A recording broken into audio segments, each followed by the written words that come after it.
عیبدار کننده دولتی در مرافعه روز پنجشنبه در دادگاه سینای پایتخت برای قدمجان صفیزاده کارمند پیشین دستگاه اجرایی پرزیدنت تاجیکستان و 5 تن از همراهانش متناسباً از 13 تا 17 سال زندان را طلب کرد.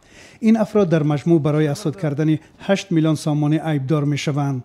این کم سابقه ترین پرونده مربوط به کارمندان فناوری های کامپیوتری در تاجیکستان است که در دادگاه بررسی می شود. سخن عیبدار کننده دولتی روز 8 ایون در دادگاه ناحیه سینا شنیده شد و در جریان مرافعه که ظاهرا به مرحله نهایی نزدیک شده است، عیبدار کننده دولتی برای گمانبران قدمجان صفیزاده و پرویز نظرف 17 سال، برای فرقت رزاقوف، ولادیمیر بابایف، ارسلان محکموف و زحل سنگینوف 15 و برای حکمت الله خواجاєف 13 سال زندان و نگهداری در محبس نظامش شدید را تقاضا نمود. در دل جنایتی نسبت صفیزاده قدمجان اسمت حمایتگر رو میباشم در راه تفسیر پیشکی تو امروز در مرافعه سودی بنابر سببی در حرکت‌های زیر حمایت من یگان علامت جنایت نبود، در اساس ماده 85 نسبت من حکم سفید پرسیدم و خواهش کردم که حکم سفید برآورده از سالار سود آزاد کرده شود. اما نزدیکان این افرادی که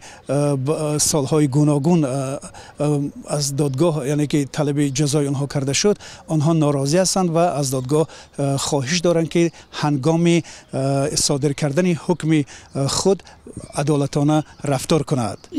میخواهم که سود عادلانه حکمش را برآورد. سپتامبر 2016 باید که امنیستی می برآمدند.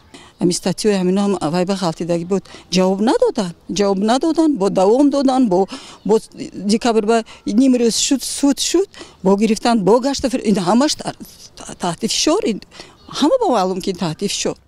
مقامات انتظامی تاجیکستان در اول ماه می سال گذشته گفته بودند که همراه با قدمجان صفیزاده مدیر سابق مرکز تکنولوژی‌های اطلاعاتی و کمیونیکاسیونی دستگاه اجرایی پرزیدنت تاجیکستان 5 نفر دیگر بازداشت شدند.